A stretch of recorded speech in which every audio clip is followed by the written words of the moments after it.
pessoal, tudo bem? Bem-vindos a mais um novo vídeo, eu me chamo Sudelan de Castro. Desde que os vazamentos de Sérgio Moro com o Dallagnol foram expostos pelo The Intercept, muito se questionava sobre a parcialidade de Sérgio Moro. Convidado para o Senado de prestar depoimento sobre os possíveis vazamentos, Sérgio Moro se manifestou. Eu já falei publicamente, pode divulgar tudo, disse sobre as conversas. Se não tiver alteração, sem sensacionalismo. O ex-juiz disse que não tem como afirmar que as mensagens foram editadas ou alteradas. Ainda assim, ele disse durante a audiência que não viu ilegalidade ou qualquer espécie de desvio ético nas conversas divulgadas. Moro afirmou ainda que está convicto de sua ação como juiz e negou que tenha rompido a isonomia do seu cargo ao ter conversas com integrantes do Ministério Público. Deste fato, saindo na sua defesa, Sérgio Moro também fala que dentro das investigações houve sim realmente um propósito maior, que foi a investigação e o combate da corrupção. O ministro da Justiça, Sérgio Moro, afirmou nesta terça-feira que a invasão de telefones celulares de autoridades, como ele e procuradores da República, tem um único objetivo, que visa invalidar as condenações por corrupções e lavagem de dinheiro e atrapalhar investigações em curso, além de representarem um ataque às instituições. Para entendermos todo o conceito das investigações que a Lava Jato fez, é necessário lembrar que o protagonismo de Sérgio Moro deu-se pela prisão de Luiz Inácio Lula da Silva. E agora vocês ficarão com parte do depoimento de Sérgio Moro ao Senado Federal. Valeu, até a próxima. É apenas uma pergunta. A sua esposa trabalhou para empresas do setor petrolífero? A sua esposa trabalhou em escritório de advocacia que fez, ou teve sociedade que fez acordo de delação premiada?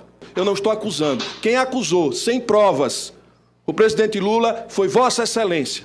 E que tirou o outro presidente do mesmo quando disse para não perder apoio. Isso está nos autos, está nos registros, que nós vamos ter a oportunidade de aprofundar o debate aqui. Desde que eu comecei a trabalhar na Operação Lava Jato, é realmente muito custoso, e uma das tentativas que houve durante todo o curso da investigação foi de difamações. Algumas vezes essas difamações atingiam não a mim, mas até familiares, no caso a minha esposa.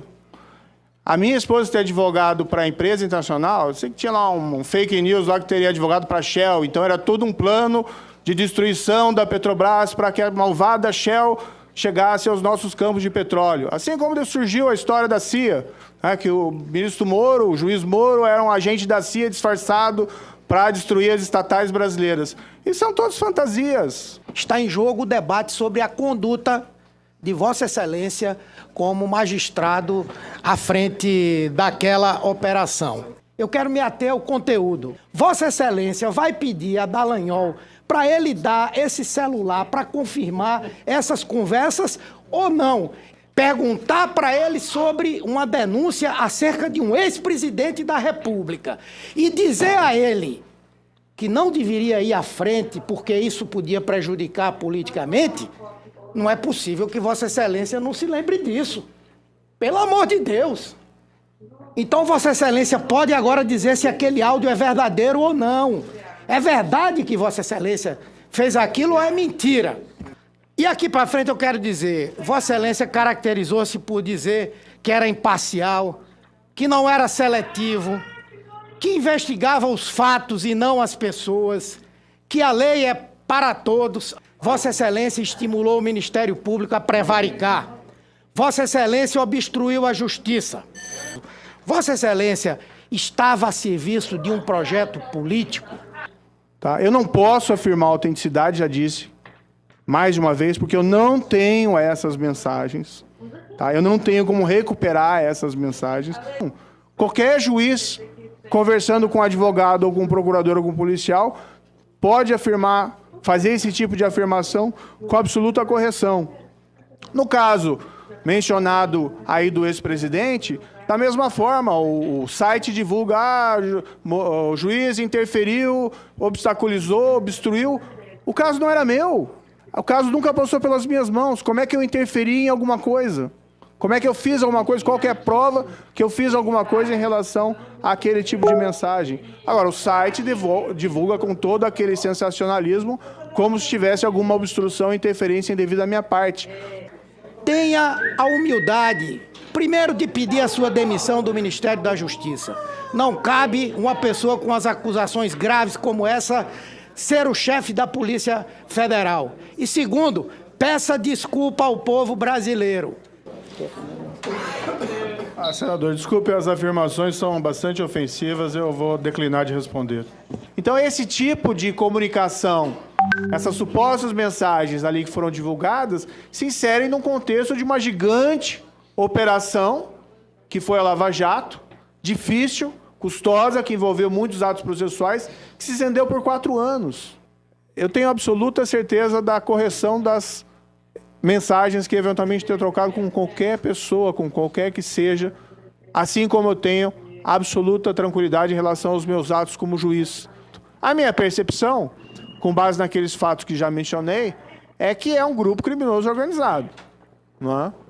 Cujo objetivo é obstaculizar o prosseguimento das investigações da Operação Lava Jato. Ou vocês acham que todo mundo encara a Lava Jato do mesmo jeito? Que é natural que as pessoas tenham ali, eventualmente, divergências razoáveis em relação ao conteúdo de um ao outro, né?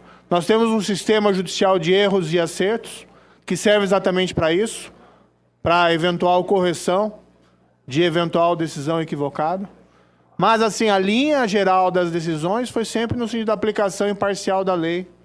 É um fato desagradável um processo contra um ex-presidente, ainda mais um ex-presidente que tinha um alto nível de popularidade, mas era o que a lei determinava, o que deveria ser feito. Na ética, que, no meu entender, é uma ordem acima da ordem legal, pois muitas vezes nós podemos ter a figura do canalha legalista, que se utiliza da lei para fazer canalice. Mesmo na ética, nós não temos a certeza absoluta. Eu gostaria que o senhor dissertasse um pouco sobre essa diferença entre neutralidade e imparcialidade. Essa é uma discussão bastante complicada no meio jurídico, não é? No caso do processo penal, é evidente que o juiz, assim como os procuradores, assim como os advogados, assim como os policiais, são seres humanos e eles carregam neles valores, princípios, que vão sempre, de alguma maneira, influenciar na tomada de atos ou decisões no curso do processo. A questão da imparcialidade, não é? A necessidade, por exemplo, do juiz de proferir um julgamento segundo as leis, segundo as provas, independentemente de quem são as partes, que eu acho que é a obrigação principal do juiz. Isso foi observado na Operação Lava Jato desde o início, né? Então, os ganhos do enfrentamento da corrupção, especialmente da grande corrupção e da corrupção disseminada, são muito elevados e eu espero que esse seja um caminho que o país persista, apesar das turbulências no momento. A informação que existe é a partir de 6 meses na atividade do Telegram, as mensagens são excluídas mesmo da nuvem. Então, a afirmação do senador anteriormente aqui é equivocada. Esse material não existe mais em nenhum lugar.